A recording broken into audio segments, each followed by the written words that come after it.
Hello friends, स्वागत है आप सबका आपके अपने चैनल कॉन्सेप्चुअल क्लासेस में। जैसा कि आप सब जानते हैं कि हम लोगों ने हिंदी की वर्णमाला की 3 लेक्चर कंप्लीट किए थे और मैंने कहा था कि अब यहाँ पे आपकी हिंदी वर्णमाला कंप्लीट होती है।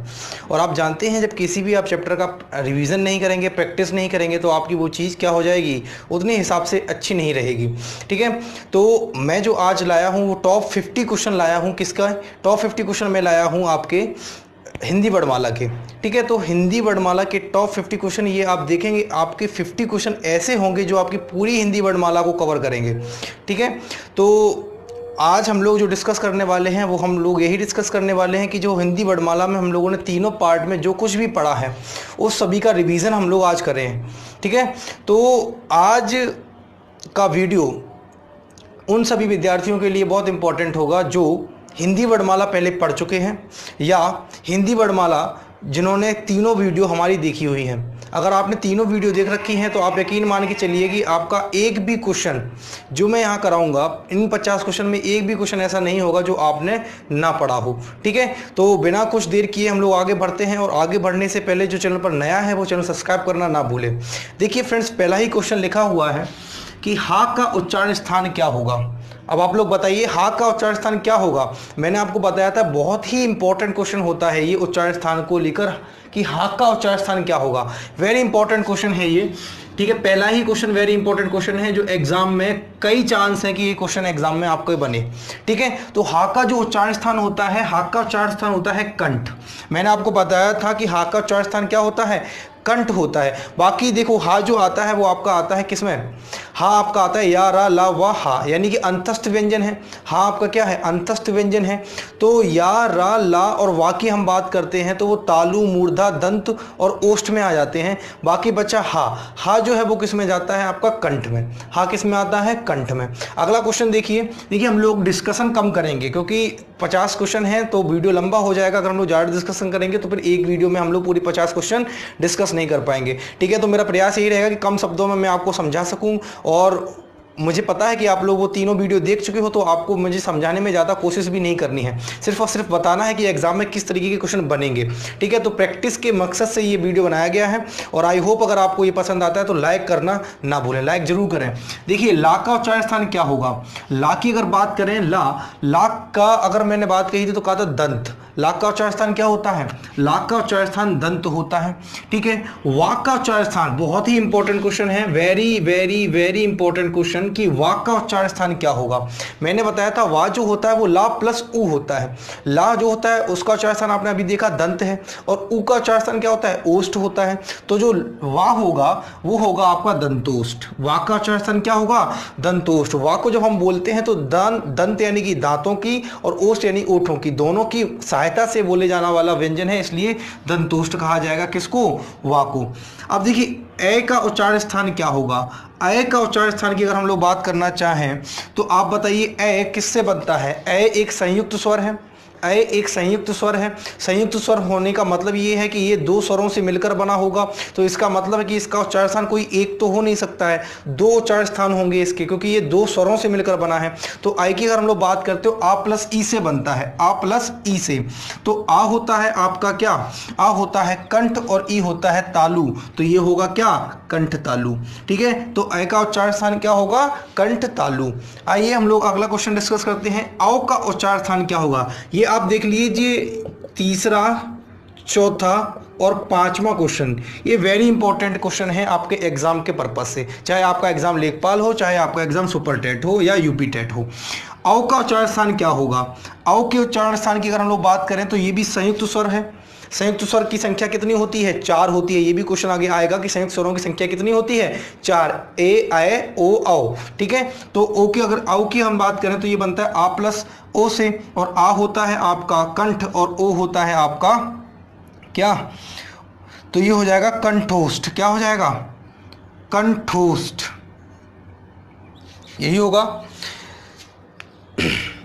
ठीक है, तो क्या हो जाएगा आपका ये कंठोष्ठ। तो हम बता दें कि आपको आओ और ओ और औ ये होते हैं, इनका उच्चारण होता है कंठोष्ठ। और हम बात करें ए और ऐ की, एक बार मैं बता देता हूं कि ए और ऐ इनका उच्चारण स्थान होता है कंठ तालु। क्या होता है, कंठ तालु। ठीक है। जबकि वहीं अगर हम बात करें ओ और औ की, ओ और औ इनका उच्चारण स्थान होता है कंठ ओष्ठ। क्या होता है? कंठोष्ठ। ठीक है, क्लियर है इतनी बात? तो ये 5 क्वेश्चन मैंने अभी जो कराए हैं आपको पहली स्लाइड में समझ में आए कि नहीं आए? समझने का कुछ है ही नहीं, क्योंकि अगर पहली बार कोई वीडियो देख रहा होगा तो उसको समझना थोड़ा मुश्किल होगा कि सर क्या बोल रहे हैं। लेकिन मैंने कहा है कि अगर आप पहली बार ये वीडियो देख रहे हैं तो उससे बेहतर है कि सबसे पहले जाके आप हिंदी वर्णमाला की तीनों वीडियो को देखें। ठीक है, जब 3 वीडियो आप देख लेंगे तो उसके बाद मुझे नहीं लगता कि यहाँ पे आपको एक भी क्वेश्चन में कोई भी डाउट होगा। ठीक है, तो आप देख सकते हो कि शिक्षा की गुणवत्ता क्या है, मैं कैसे कैसे क्वेश्चन रख रहा हूँ। ये ऐसे उच्च श्रेणी के क्वेश्चन हैं, ठीक है, जिनको अगर आप सॉल्व कर लेते हो तो आप मानिए कि आपको हिंदी वर्णमाला में ऐसा कोई क्वेश्चन नहीं होगा जो आप सॉल्व ना कर सकें।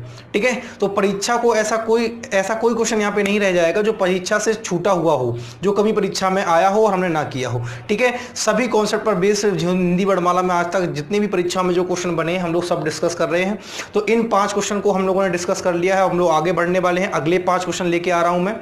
ठीक है, देखिए फ्रेंड्स, अगले 5 क्वेश्चन मैं लेके आ गया हूं। आपकी सेकेंड स्लाइड ये चल रही है और आप यकीन मान के चलिए कि इस वीडियो में मैं आपका घोष, अघोष, ठीक है, अल्प प्राण, महाप्राण, संवर्त, विव्रत स्वर, ठीक है, अर्धविव्रत स्वर, अग्र स्वर, पश्च स्वर सारे कंप्लीट कराऊंगा। तो आप यकीन माने कि आपके लिए ये वीडियो बहुत ही इंपॉर्टेंट है। तो वीडियो को पूरा देखें, लाइक करें, कमेंट करें, शेयर करें। ठीक है, देखिए अगले क्वेश्चन में देखता हूं, इसमें कहा गया कि भाग का उच्चारण स्थान क्या होगा। तो आप लोग बताइए भाग का उच्चारण स्थान क्या होगा। ऑप्शन आपके सामने है कंठ, दंत, तालु, ओष्ठ। तो भाग का उच्चारण स्थान अगर मैं बात करूं तो भाग किस वर्ग में आता है, पहले आप हमें ये बताइए। भा जो है वो किस वर्ग में आता है? तो आप बताएंगे कि भाई भा जो आता है का वर्ग में आता है? नहीं आता है। पा, फा, वा, भा, यानी कि पा वर्ग में आता है। और पा वर्ग पूरा का पूरा पा वर्ग जो है वो किस उच्चारण स्थान में आता है? ओष्ठ में आता है कि नहीं आता है? पूरा का पूरा पा वर्ग जो है वो कहाँ आता है? वो ओष्ठ में आता है। ठीक है ना, तो चूंकि भा जो है वो पा वर्ग में आता है, इसलिए ये किसका आंसर, इसका आंसर क्या हो जाएगा? इसका आंसर हो जाएगा ओष्ठ। क्लियर है इतनी बात? ठीक है, अगला क्वेश्चन देखिए कि भाई ठा का उच्चारण स्थान क्या होगा। तो ठा जो है वो किस में आता है? टा वर्ग में आता है। और टा वर्ग जो है आपका वो किस में रखा गया है? वो मूर्धा में रखा गया है, यानी कि मूर्धन्य होगा। तो ठा का उच्चारण स्थान क्या होगा? मूर्धन्य होगा, यानी 7वें का आंसर क्या होगा? Option A.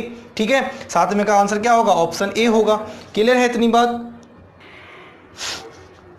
अब देखिए फ्रेंड्स, अगला क्वेश्चन क्या है कि आह का उच्चारण स्थान बताइए। आपसे अगर ये पूछा जाए कि अंग और आह क्या होते हैं, अंग और आह आयोगवाह होते हैं। पहला क्वेश्चन तो यही बन सकता है कि निम्न में से आयोगवाह क्या है या आयोगवाह कौन कौन से होते हैं। ठीक है, तो वो तो हो गया कि अंग और आह आपका आयोगवाह होते हैं। तो आह की बात करें तो आह का उच्चारण स्थान क्या होगा? ऑप्शन देख लेते हैं।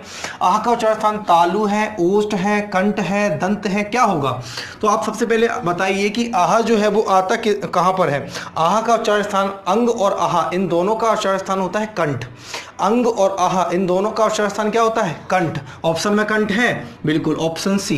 तो इसका आंसर क्या होगा? ऑप्शन सी होगा। इसलिए कह रहा हूं कि भाई ये वीडियो आपके लिए बहुत इंपॉर्टेंट है, वीडियो को पूरा देखें। नई नई चीज़ें आपको देखने को मिलेगी। यहाँ पर कुछ चीज़ें ऐसी भी हैं जो मैंने इन तीनों वीडियो में शायद डिस्कस ना कराई हो या भूल गया हूँ, तो वो यहाँ पे कवर हो जाएंगे। क्वेश्चन के जरिए से हम लोग पूरा वर्णमाला का सिलेबस, वर्णमाला का कॉन्सेप्ट पूरा क्लियर कर लेंगे, जो कुछ भी और छूटा हुआ है। ठीक है, तो बने रहिए वीडियो के अंत तक और देखिए कि भाई कैसे कैसे क्वेश्चन मिलने वाले हैं आपको। बहुत ही अच्छे क्वेश्चन, उच्च गुणवत्ता के क्वेश्चन इसमें डाले गए हैं। ठीक है, तो देखिए जरा कि अगला क्वेश्चन क्या है कि सा का उच्चारण स्थान क्या होगा। इसकी बात करें सा की, तो सा किस में आता है भाई?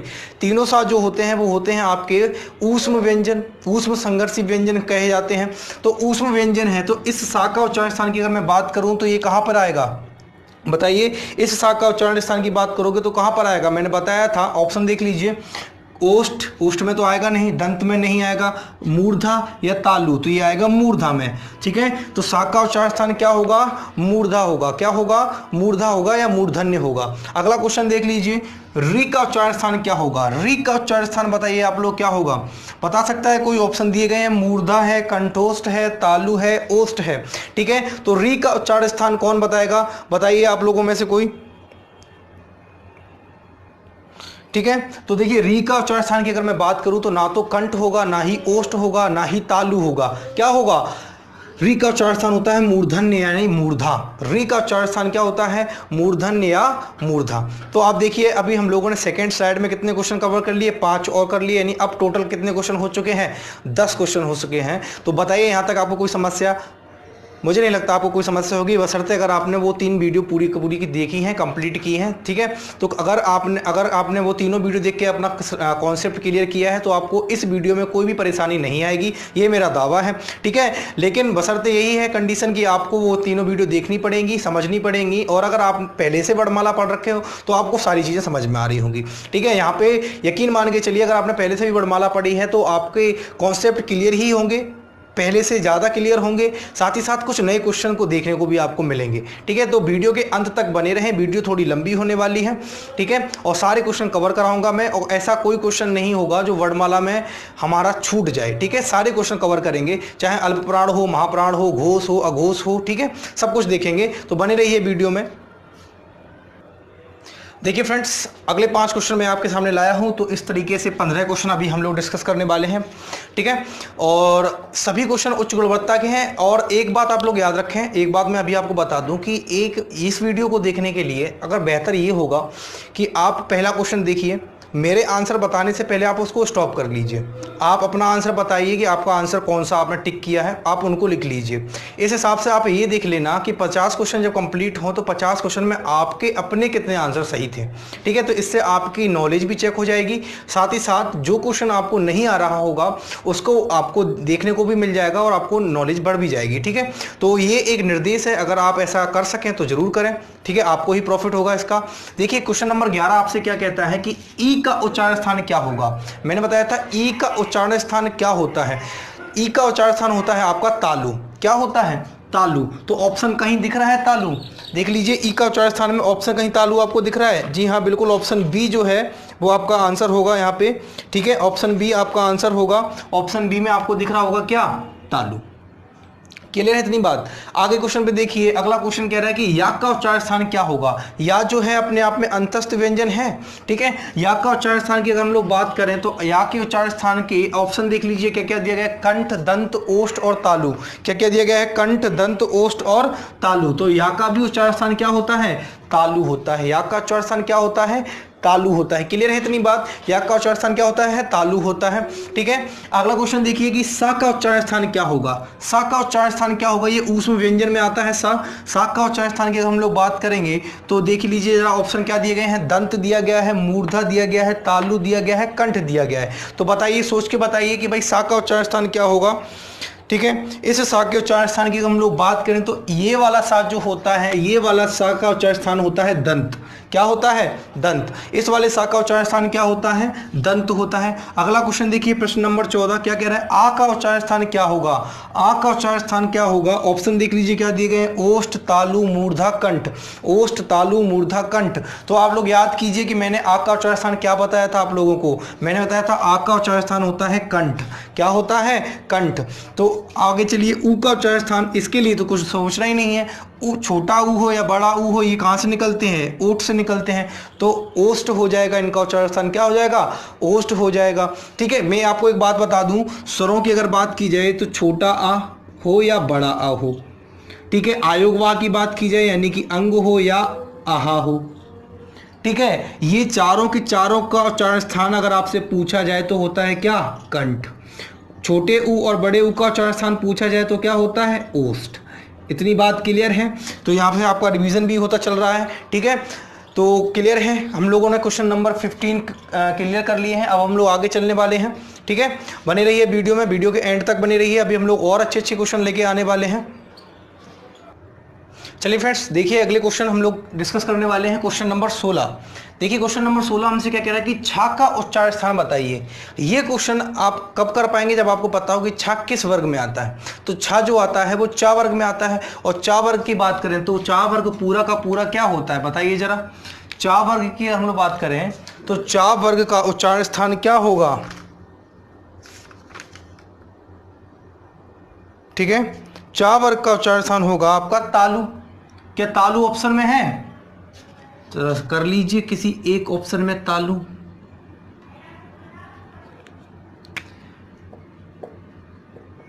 ठीक है, तो इसका आंसर जो होगा वो होगा ऑप्शन डी यानी कि तालु। क्योंकि देखिए चा वर्ग जो होता है वो तालु होता है और का वर्ग जो होता है वो कंठ होता है। ठीक है। तो उसी आधार पर छा जो होगा वो चा वर्ग में आता है, चा छा, तो किस में होगा, तालु इसका उच्चारण स्थान होगा। अब देखिए निम्न में द्विगुण व्यंजन कौन सा है, तो द्विगुण व्यंजन मैंने बताए थे सिर्फ दो होते हैं, एक होता है ढा और एक होता है ढा। तो ये देखिए कि ये आपका मैंने बताया था दो द्विगुण व्यंजन होते हैं, एक ये होता है और एक आपका ये होता है, दिख रहा है, ठीक है। ये दो आपके द्विगुण व्यंजन होते हैं। तो यहाँ पे देखिए आपका आंसर आपको दिख रहा होगा कि द्विगुण व्यंजन इनमें से कौन सा है, ऑप्शन ए, ऑप्शन ए इसका आंसर होगा। अगला क्वेश्चन देखिए, निम्न में कौन सा संयुक्त व्यंजन है। संयुक्त व्यंजन की बात करें तो हमने बताए थे कि 4 संयुक्त व्यंजन होते हैं, ठीक है। तो इनमें से देख लीजिए कौन सा संयुक्त व्यंजन होगा, तो का तो संयुक्त व्यंजन नहीं होता है, ना टा होता है, ना ही ठा होता है। संयुक्त व्यंजन जो होता है ज्ञा होता है, क्या होता है, ज्ञा होता है। तो ज्ञा जो है यानी ऑप्शन ए इसका आंसर होगा। 19वें क्वेश्चन की तरफ आइए, कहता है निम्न में कौन सा संयुक्त व्यंजन नहीं है। ऐसे क्वेश्चन जरूर आप एक बार ध्यान से पढ़ा करें जहां पे नहीं की बात कर दी जाए, ठीक है। तो यहां पे पूछा क्या गया है आपसे कि इनमें से कौन सा संयुक्त व्यंजन नहीं है, कौन सा नहीं है। तो देखिए छा होता है, त्रा होता है, स्रा होता है, क्या नहीं है, सा नहीं है। ये सा जो है ये आपका संयुक्त व्यंजन नहीं है। निम्न में कौन संवृत स्वर नहीं है, क्या पूछा गया है, निम्न में से कौन संवृत स्वर नहीं है।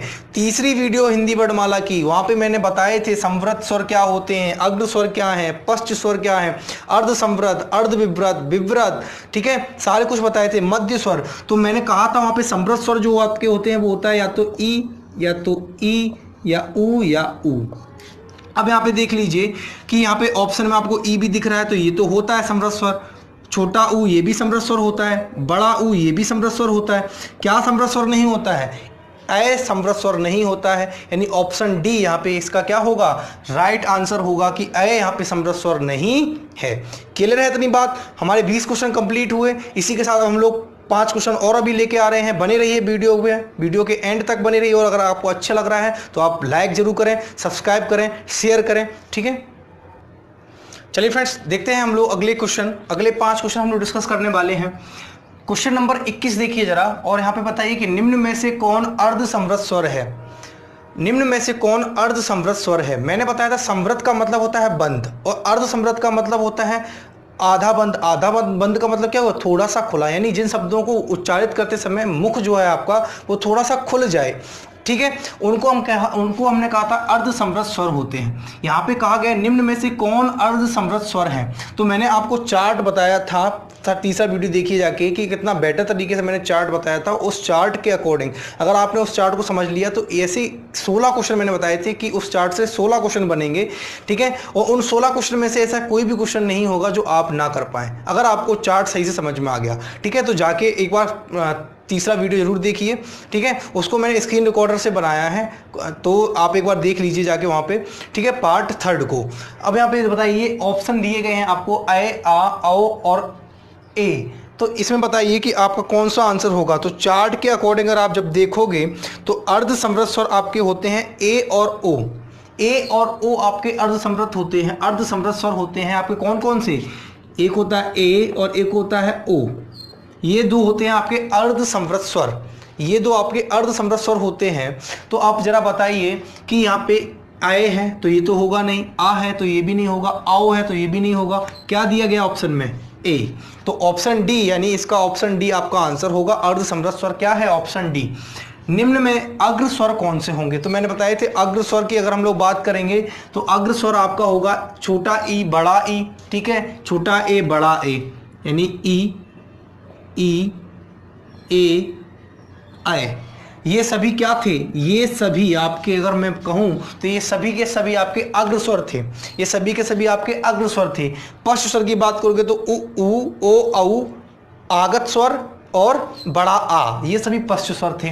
तो अब यहाँ पे देखिए अग्र स्वर कौन होगा। तो ऑप्शन देखिए उ ओ आ, ये आ तो मध्य या केंद्रीय स्वर होता है, ओ की बात करोगे पश्च स्वर होता है, इस ऊ की बात करोगे पश्च स्वर होता है। ऑप्शन क्या दिख रहा है? ए, यानी कि कौन सा आंसर होगा? ऑप्शन ए इसका आंसर होगा। 22 का ए टिक कर लीजिए आप लोग। निम्न में कौन विब्रत स्वर है? क्वेश्चन नंबर 23 क्या कहता है? निम्न में कौन विब्रत स्वर है? विब्रत का मैंने बताया था, विब्रत का मतलब खुल जाना, यानी कि ऐसे स्वर जिनको उच्चारित करते समय मुख पूरा खुल जाए उन्हें विब्रत कहते हैं। विब्रत स्वर एक लौता एक ही है, वो है बड़ा आ। तो ऑप्शन देखिए कहीं दिख रहा है, यस ऑप्शन बी। तो 23 का ऑप्शन बी हमारा क्या होगा? आंसर होगा। विब्रत स्वर होता है बड़ा आ। क्लियर है इतनी बात? देखिए फ्रेंड्स, अगले क्वेश्चन की बात करते हैं। क्वेश्चन नंबर 24 क्या कहता है कि निम्न में कौन अग्र समृद्ध स्वर है? निम्न में कौन अग्र समृद्ध स्वर है? तो समृद्ध स्वर की मैंने बात कही थी, फिर मैंने कहा था अग्र समृद्ध स्वर की बात करेंगे तो सिर्फ दो होते हैं, या तो छोटा ई या बड़ा ई। अग्र समृद्ध स्वर की बात करेंगे तो दो ही होते हैं, या तो छोटा ई होता है या बड़ा ई होता है। तो ऑप्शन देख लीजिए, बड़ा ई दिख रहा है, ऑप्शन बी आपका आंसर हो जाएगा। तो आप देख सकते हो कि उस चार्ट से आप लोगों को सेकेंडों में आंसर आएंगे। अगर आपने उस चार्ट को समझा है तो सेकेंड में आप आंसर देंगे। क्वेश्चन नंबर 25 देखिए कि निम्न में कौन पश्च स्वर नहीं है? पश्च स्वर मैंने आपको बताए थे कौन कौन से होंगे। ऊ होगा, ऊ होगा, ओ होगा, आओ होगा और आगत स्वर यानी कि आ होगा और विब्रत स्वर यानी आ। ये होते हैं आपके क्या? ये सब होते हैं आपके पश्च स्वर। इनमें पूछा गया नहीं है, नहीं है तो कौन सा नहीं है? आप देख लीजिए, ए ये क्या नहीं है आपका? पश्च स्वर नहीं है, ये आपका अग्र स्वर आता है। ए आपके अग्र स्वर में आते हैं, तो आय जो है वो आपका पश्च स्वर नहीं है। क्लियर है? तो क्वेश्चन नंबर 25 का ऑप्शन सी आपका आंसर होगा। तो 25 क्वेश्चन हम लोग डिस्कस कर चुके हैं। अब आगे हम लोग 5 क्वेश्चन लाने वाले हैं, तो बने रहिए वीडियो में। ठीक है, मजा आ रहा है तो लाइक जरूर करें, कमेंट करें, शेयर करें। चलिए फ्रेंड्स, देखते हैं हम लोग आगे के 5 क्वेश्चन। तो क्वेश्चन नंबर 26 क्या कहता है हमसे? क्वेश्चन नंबर 26 कहता है कि भाई मध्य स्वर निम्न में कौन होगा? तो मैंने बताया था मध्य स्वर आपका जो होता है वो सिर्फ एक होता है। मध्य स्वर जो है वो है आपका छोटा आ, इकलौता होता है छोटा आ। तो ऑप्शन डी इसका आंसर होगा। क्वेश्चन नंबर 26 का ऑप्शन डी जो होगा वो क्या होगा? आंसर होगा। निम्न में कौन पश्च अर्ध विब्रत स्वर है? निम्न में कौन पश्च अर्ध विब्रत स्वर है? तो बताइए आप लोग, ऑप्शन आपके सामने दिए गए हैं। बड़ा ई है, बड़ा आ है, ऊ है और औ है। ये क्या होता है? ये आगत स्वर कहा जाता है। क्या कहा जाता है? आगत स्वर। मैंने चर्चा की थी कि आगत स्वर क्या होते हैं, इकलौता यही होता है आगत स्वर। ठीक है, तो बताइए इसमें। ठीक है, तो इसमें मैंने कहा था कि भाई पश्च अर्ध विब्रत स्वर की अगर हम लोग बात करेंगे तो इस ऑप्शन के अकॉर्डिंग क्या है? आ। वैसे होते हैं दो, एक होता है आओ और एक होता है आ। ठीक है, पश्च अर्ध विब्रत स्वर की अगर हम लोग बात करेंगे तो औ और आ ये दो होते हैं। तो यहाँ पे औ तो दिया नहीं गया है, तो ऑप्शन के अकॉर्डिंग क्या आंसर होगा? Option D. आगे आइए, निम्न में क्वेश्चन नंबर 28 क्या कहता है? निम्न में मध्य अर्ध विब्रत स्वर। तो मैंने बताया था ये वेरी इंपॉर्टेंट क्वेश्चन है एग्जाम पर्पज से कि मध्य अर्ध विब्रत स्वर कौन सा है। 16वां क्वेश्चन ऑफ चार्ट का यही था कि मध्य अर्ध विब्रत स्वर कौन सा होगा? छोटा आ। छोटा आ जो होगा वो मध्य अर्ध विब्रत स्वर होगा। क्लियर है इतनी बात? क्वेश्चन नंबर 29 की तरफ आइए। कहता है निम्न में अघोष व्यंजन कौन सा है? तो मैं अघोष के लिए आपको एक बता दूं सीधी बात कि वर्णमाला का प्रत्येक वर्ग का प्रथम और द्वितीय वर्ण, प्रत्येक वर्ग का प्रथम और द्वितीय वर्ण, साथ ही साथ तीनों सा उस व्यंजन के तीनों सा और वर्णमाला के प्रथम और द्वितीय वर्ण ये हमेशा अघोष होते हैं। बाकी इनको छोड़कर वर्णमाला के जितने भी वर्ण होंगे वो सभी क्या कहलाएंगे? घोष या सघोष कहलाएंगे। ठीक है, इतना बात हमेशा याद रखना है कि वर्णमाला के प्रत्येक वर्ग का प्रथम और द्वितीय ठीक है वर्ण, साथ ही साथ आपके तीनों सा, इनको छोड़कर बाकी सब क्या कहलाएंगे? घोष या सघोष कहलाएंगे। ये क्या कहलाएंगे? ये अघोष कहलाएंगे। देख लीजिए, अगर हम आ की बात करें, इनमें पूछा गया अघोष व्यंजन कौन सा है, तो आ जो है वो है स्वर और सभी स्वर आपके होते हैं घोष या सघोष। ठीक है, गा की बात करें तो गा जो है का वर्ग का तृतीय व्यंजन है। का वर्ग का तृतीय वर्ण क्या होता है? गा होता है ना, है ये पंचम वर्ण है। सा की देख लीजिए, तो ये सा जो है मैंने बताया कि तीनों सा जो होते हैं वो आपके क्या कहलाते हैं? अघोष व्यंजन। तो आपका इसका आंसर क्या होगा? Option D. ऑप्शन डी इसका क्या कहलाएगा? इसका आंसर हो जाएगा कि निम्न में अघोष व्यंजन कौन सा है? तो ऑप्शन डी। आगे आइए, प्रश्न नंबर 30 क्या कहता है कि निम्न में अघोष व्यंजन कौन नहीं है? जरा फोकस करिए, यहाँ पे पूछा गया नहीं की बात करेंगे तो ये सा तो होगा। अब मैं छा की बात करूं तो चा और छा, तो ये दूसरा वर्ड है। का की बात करूं तो ये पहला वर्ण है, तो पहला और दूसरा प्रत्येक वर्ग का जो वर्ण होगा वो आपका अघोष कहलाएगा। सा है तो ये भी अघोष है। बचा क्या है? वाह। वाह जो होता है अंतस्थ व्यंजन में आता है, और सारे के सारे अंतस्थ व्यंजन आपके घोष या सघोष व्यंजन कहलाते हैं। क्लियर है इतनी बात? तो हम लोग यहाँ तक हम लोगों ने कितने क्वेश्चन कंप्लीट कर लिए? प्रश्न नंबर 30। आगे हम लोग बढ़ते हैं, बने रहिए वीडियो में। चलिए फ्रेंड्स देखिए, हम लोग आगे बढ़ते हैं। क्वेश्चन नंबर 31 की बात करते हैं। कहा गया है सघोष व्यंजन कौन होगा? तो ऑप्शन देखिए, सघोष व्यंजन के लिए मैंने आपको बताया है सिर्फ और सिर्फ एक ट्रिक आप याद रखिए कि वर्णमाला के प्रत्येक वर्ग के प्रथम और द्वितीय वर्ण, साथ ही साथ तीनों सा, ये अघोष व्यंजन कहलाते हैं। इनके अलावा वर्णमाला का कोई भी वर्ण होगा या कोई भी व्यंजन होगा वो सभी क्या कहलाएंगे? घोष या सघोष। तो जरा देखिए, हा की बात की जाए तो मैंने बताया था ऊष्म व्यंजन होते हैं तीनों सा और हा। सा और हा जो होता है वो आपका ऊष्म व्यंजन होता है। ऊष्म व्यंजन में तीनों सा तो आ गए हैं अघोष में, बाकी बचा हुआ है हा जो है वो किस में होगा? घोष या सघोष में। तो ये तो सीधा आंसर दिख रहा है आपको, क्या? Option A. अगर आप चेक करना चाहो तो देख लीजिए, था जो होगा ता था यानी ये दूसरा वर्ण है, पा फा ये पा पहला ही वर्ण है, और टा ठा ये दूसरा वर्ण है। तो पहला दूसरा जो वर्ण होता है प्रत्येक वर्गमाला का वो क्या होता है? प्रत्येक वर्ग का वो क्या होता है? वो अघोष होता है। तो ये तो सब अघोष है। हा क्या है? सघोष है। सघोष कह लो या घोष कह लो। क्वेश्चन नंबर 32 क्या कहता है? सघोष या घोष व्यंजन कौन नहीं है? नहीं की बात करेंगे तो देखिए जरा, अगर हम बात करते हैं अ, ये स्वर है तो सभी स्वर घोष होते हैं। आह ये भी घोष में आएगा। अब देखिए, धा की बात करें और चा की बात करें तो जो चा होता है ये आप देख सकते हो चा वर्ग का प्रथम वर्ण है। चा वर्ग का प्रथम वर्ण है और प्रथम और द्वितीय वर्ण आपके अघोष होते हैं। तो यहाँ पे इसका मतलब चा जो होगा वो अघोष होगा, ना कि घोष होगा। क्लियर है इतनी बात? अब देखिए अगला क्वेश्चन नंबर 33 क्या कहता है? निम्न में अल्प प्राण कौन है? अल्प प्राण की बात की जाए तो बताइए आप। प्राण का मतलब होता था वायु, अल्प का मतलब होगा कि जिन व्यंजनों को बोलते समय वायु कम निकले तो उन्हें अल्प प्राण कहा जाता था, और जिनमें वायु अधिक निकले उन्हें हम महाप्राण कहते थे। मैंने बताया था, जब मैंने अल्प प्राण और महाप्राण पढ़ाया था तब मैंने ये सारी चीज़ें बताई थी कि भाई प्राण का मतलब क्या होता है, ठीक है। और मैंने वहाँ पे बताया था कि अल्प प्राण की अगर बात की जाए तो प्रत्येक वर्ग का पहला तीसरा पांचवा यानी कि ऑड, पहला तीसरा पांचवा वर्ण क्या होते हैं? पहला तीसरा पांचवा वर्ण आपके अल्प प्राण कहे जाते हैं। साथ ही साथ सभी स्वर, कितने स्वर होते हैं? 11, तभी सभी स्वर अल्प प्राण में आते हैं। साथ ही साथ मैंने आपसे कहा था कि अंतस्थ व्यंजन चूंकि कितने होते हैं? 4, या, रा, ला और वा, ये भी किस में आते हैं? आपके अल्प प्राण में आते हैं। द्विगुण व्यंजन का कौन सा व्यंजन? द्विगुण व्यंजन का ढा, ये आपका अल्प प्राण में आता है, ठीक है। ये वाला आपका अल्प प्राण में नहीं आता है, ये याद रख लेना, ये आपका महाप्राण में आता है, ठीक है। द्विगुण व्यंजन का ये वाला व्यंजन आपके अल्प प्राण में आता है और ये वाला महाप्राण में आता है, ठीक है। अयोगवाह की बात करेंगे तो अयोगवाह में अंग जो होता है ये अल्प प्राण होता है, जबकि आहा जो होता है वो महाप्राण होता है, ठीक है। तो इतनी हम लोगों ने चर्चाएं की थी जब हम लोगों ने अल्प प्राण महाप्राण पढ़ा था। तो यहाँ पे देख लीजिए कि आपका ऑप्शन क्या है? अल्प प्राण है तो ढा तो नहीं होता है। हा की बात करेंगे तो देख लीजिए, हा जो होता है वो ऊष्म व्यंजन में आता है। अंग की बात करेंगे तो ये तो अल्प प्राण है, मैंने अभी बताया है अंग जो होता है वो अल्प प्राण होता है, जबकि आह जो होता है वो महाप्राण होता है, ठीक है। तो प्रत्येक वर्ग का पहला तीसरा पांचवा वर्ण, साथ ही साथ अंग और द्विगुण व्यंजन का ढा, ये सब होते हैं क्या? ये सब होते हैं अल्प प्राण, बाकी सब होते हैं महाप्राण। निम्न में कौन अल्प प्राण नहीं है? क्या कहा गया है? निम्न में कौन अल्प प्राण नहीं है? नहीं को देख लीजिए जरा आप। नहीं में देखिए, ला को अगर आप देखेंगे तो ये अंतस्थ व्यंजन में आता है, यारा, ला, वा। तो मैंने बताया सभी अंतस्थ व्यंजन आपके अल्प प्राण में आते हैं, तो ये तो अल्प प्राण है। इसकी ऊ की बात करें तो ये स्वर है, तो ये भी अल्प प्राण है। सा की बात करें तो ये ऊष्म व्यंजन में आता है, और ऊष्म व्यंजन अल्प प्राण होते हैं, ऊष्म व्यंजन अल्प प्राण नहीं होते हैं।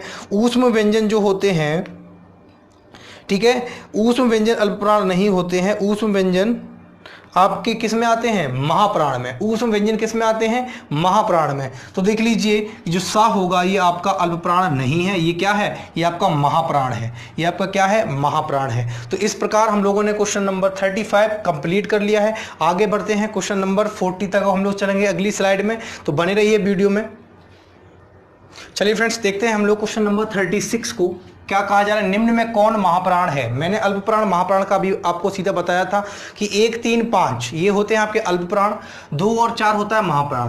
देखिए एंग्या की बात करें, इसकी बात की जाए तो ये भी आपका पंचमाक्षर है, ये भी पंचमाक्षर है, ठीक है। अब देखिए दा की बात करोगे तो दा किस वर्ग में आता है, ठीक है, और झा की बात करोगे तो झा किस वर्ग में आता है, ठीक है। तो अब इसमें देख लीजिए कि 1, 3, 5 के अकॉर्डिंग, तो बताइए इसमें आंसर क्या होगा।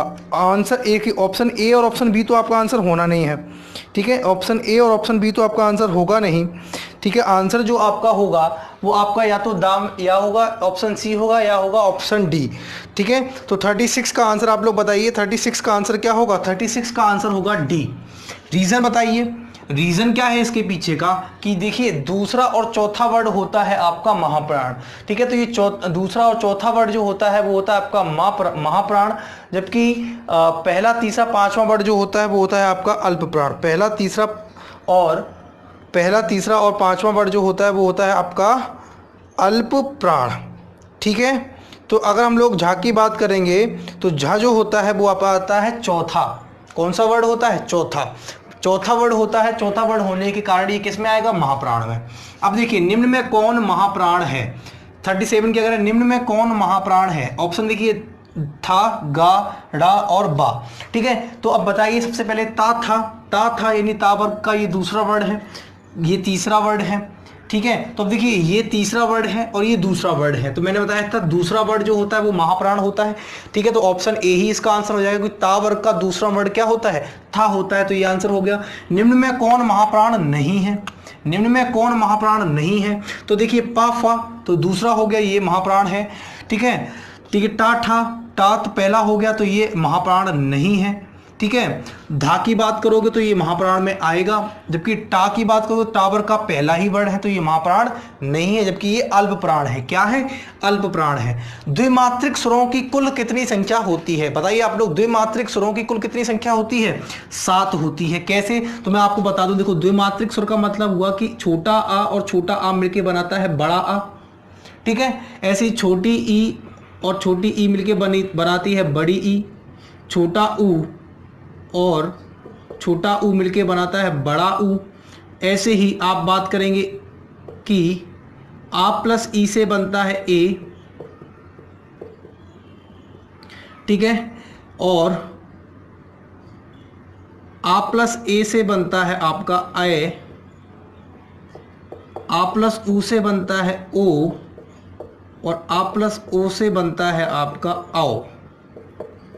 तो ये कितने हो गए देख लीजिए, गिन लीजिए, 7 हो गए। तो 7 आपके द्विमात्रिक स्वर होते हैं, 7 आपके क्या होते हैं, द्विमात्रिक स्वर होते हैं। वहीं अगर संयुक्त स्वरों की बात की जाए तो मैंने आपको बताया था संयुक्त स्वर कितने होते हैं, 4 होते हैं। संयुक्त स्वर कितने होते हैं, 4 होते हैं, ठीक है। कौन कौन से, ए, ऐ, ओ, औ, ये सब क्या है, संयुक्त स्वर है, ठीक है। तो क्वेश्चन नंबर 40 तक हम लोग क्लियर कर चुके हैं। अब अगले 5 क्वेश्चन मैं लाने वाला हूँ, बने रहिए वीडियो के अंत तक, ठीक है।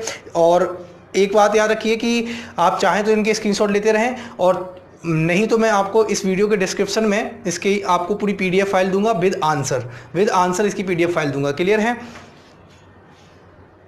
चलिए फ्रेंड्स देखते हैं अगले क्वेश्चन की तरफ हम बढ़ते हैं। क्वेश्चन नंबर है 41, निम्न में लुंठित व्यंजन कौन है। बहुत ही इंपॉर्टेंट क्वेश्चन है, एग्जाम पर्पस से वेरी वेरी इंपॉर्टेंट क्वेश्चन होता है कि लुंठित की अगर बात की जाए तो सिर्फ इकलौता है रा, ठीक है, ये मैंने बताया था आपको। पार्श्विक की बात की जाए तो ये भी वेरी वेरी इंपॉर्टेंट क्वेश्चन में आता है कि पार्श्विक की बात की जाए तो इकलौता होता है क्या, ला। संघर्षी व्यंजनों की कुल कितनी संख्या होती है, वेरी इंपॉर्टेंट क्वेश्चन, संघर्षी व्यंजनों की कुल कितनी संख्या होती है। संघर्षी व्यंजनों की बात की जाए, मैं यहाँ पे ऊष्म संघर्षी व्यंजन की बात नहीं कर रहा हूँ, मैं यहाँ पे संघर्षी व्यंजनों की बात कर रहा हूँ, तो होती है संख्या 3। कौन कौन से संघर्षी व्यंजन होते हैं तो मैं बता दूं, सा और सा, ये होते हैं आपके संघर्षी व्यंजन, ठीक है। तो आप देख लीजिए अगला क्वेश्चन का आंसर यहीं से आपको मिल जाएगा कि निम्न में कौन संघर्षी व्यंजन नहीं है। नहीं पूछा गया है आपसे, तो देखिए ये होता है, ये होता है, ये होता है, कौन सा नहीं होगा, हाँ नहीं होगा आपका संघर्षी व्यंजन। ऊष्म संघर्षी व्यंजनों की कुल कितनी संख्या होती है, ऊष्म संघर्षी व्यंजनों की कुल संख्या आपको पता है कितनी होती है, 4 होती है, तो ऑप्शन ए आंसर हो जाएगा। कौन कौन से 4 होते हैं, तो तीनों सा होते हैं और हा होता है, ये कहलाते हैं आपके ऊष्म संघर्षी व्यंजन, जबकि तीनों सा जो होते हैं वो होते हैं आपके संघर्षी व्यंजन, ठीक है। तो बने रहिए वीडियो के एंड तक। अब देखिए सिर्फ 5 क्वेश्चन रह गए हैं आपके, इन 5 क्वेश्चन को हम लोग देख लेते हैं, ठीक है, उसके बाद हम लोगों का वीडियो खत्म हो जाएगा, ठीक है। तो देखते हैं अगले 5 क्वेश्चन क्या होंगे। चलिए फ्रेंड्स हम लोग आ गए हैं बिल्कुल वीडियो के एंड में। अब हम लोगों को सिर्फ 5 क्वेश्चन डिस्कस करने हैं, इसके बाद हमारा पूरे 50 क्वेश्चन की श्रृंखला ये कंप्लीट हो जाएगी और आई होप आपको ये पूरे 50 क्वेश्चन समझ में आए होंगे। और देखिए एक से एक बेहतरीन क्वेश्चन हम लोगों ने डिस्कस किए हैं। क्वेश्चन नंबर 40 से लेके क्वेश्चन नंबर 50 तक सबसे ज़्यादा इंपॉर्टेंट क्वेश्चन है और ये एग्जाम में कई बार घुमा फिरा के पूछे गए हैं, ठीक है। इन पर जरा ज़्यादा फोकस करिएगा। क्वेश्चन नंबर 46 की बात की जाए तो कहा गया कि अर्धस्वरों की कुल कितनी संख्या होती है। मैंने बताया था या और वा अर्धस्वर होते हैं। क्यों होते हैं? क्योंकि ई से या बनता है, ऊ से वा बनता है जब आप यड़ संधि पढ़ते हैं तब, इसलिए यहाँ कहा जाता है कि अर्धस्वरों की संख्या होती है 2। वेरी इंपॉर्टेंट क्वेश्चन, एग्जाम में क्वेश्चन कई बार पूछा गया और आगे भी पूछा जाता रहेगा। अगला क्वेश्चन कह रहा है कि निम्न में कौन अर्धस्वर है। तो मैंने कहा था अर्धस्वर 2 होते हैं, या तो या और वा। अब यहाँ पे देख लीजिए ऑप्शन के अकॉर्डिंग कौन सा ऑप्शन है, सी, ठीक है। तो वाह आंसर होगा। देखिए 48 क्या कहता है, आगत स्वर। आगत स्वर मैंने बताया था जो कि हिंदी वर्णमाला का स्वर नहीं है बल्कि कहीं और से आया है, इसलिए इसे आगत स्वर कहा जाता है। इकलौता आगत स्वर क्या है, यह है आपका ऑप्शन नंबर बी, ठीक है। क्वेश्चन नंबर 49 देखिए स्पर्श संघर्षी व्यंजन पूछा गया है, ना कि आपसे स्पर्श वर्गीय व्यंजन पूछा गया है। आप याद रखिए, वेरी इंपॉर्टेंट क्वेश्चन है ये। आपसे पूछा गया है स्पर्श संघर्षी व्यंजन। स्पर्श संघर्षी व्यंजनों की संख्या होती है 4, यानी ऑप्शन बी। और स्पर्श संघर्षी व्यंजन होते कौन कौन से हैं? तो स्पर्श संघर्षी व्यंजन याद रखिए चा, छा, जा और झा, ये 4 होते हैं आपके स्पर्श संघर्षी व्यंजन। जबकि स्पर्श वर्गीय व्यंजन की बात करें तो होते हैं 25, प्रत्येक वर्ग के 5 वर्ण, तो कितने हो जाते हैं 25। तो यहाँ पे देख लीजिए कि निम्न में कौन स्पर्श संघर्षी व्यंजन नहीं है। नहीं में आएंगे तो सा, यानी ऑप्शन सी आपका होगा इसका आंसर। एक क्वेश्चन और इंपॉर्टेंट है जो इस श्रृंखला में मैं आपको बता दे रहा हूं कि अगर आपसे ये पूछा जाए कि अंग और आहा स्वर हैं, व्यंजन हैं, तो ना तो ये स्वर होते हैं ना ही ये व्यंजन होते हैं, ठीक है। आयोग व ना ही स्वर होते हैं और ना ही व्यंजन होते हैं। इतनी बात क्लियर है। तो आज के लिए हम लोग इतना ही रखते हैं। आई होप आपको क्लास समझ में आई होगी, मज़ा आया होगा और कई सारे ऐसे क्वेश्चन होंगे जो आपको नए दिखे होंगे इस श्रृंखला में, ठीक है। तो आज के लिए हम लोग इतना ही रखते हैं, मिलते हैं अगले सेशन में। और अगले सेशन में हम लोग जब हिंदी की बात करेंगे तो एक नया टॉपिक उठा के लाएंगे, क्योंकि वर्णमाला पूरी तरीके से कंप्लीट हो गई है। हम लोगों ने यहाँ पे डिस्कस भी कर लिया है, प्रैक्टिस भी कर ली है, क्योंकि प्रैक्टिस हर एक चीज़ की ज़रूरी है। ऐसा नहीं है कि सिर्फ पढ़ते रहो, प्रैक्टिस से आपको ये पता चलता है कि आपको कितना आया है, ठीक है। और अगर कुछ छूट जाता है तो वो प्रश्नों से कंप्लीट भी हो जाता है, ठीक है। जैसे यहाँ पे कई सारे क्वेश्चन हम लोगों ने नए किए हैं। तो आज की श्रृंखला कैसी लगी कमेंट करके ज़रूर बताएं। अच्छी लगी है तो लाइक करें, शेयर करें, सब्सक्राइब करना ना भूलें, ठीक है। तो आज के लिए इतना ही रखते हैं, मिलते हैं अगले सेशन में। तब तक के लिए नमस्कार, जय हिंद दोस्तों।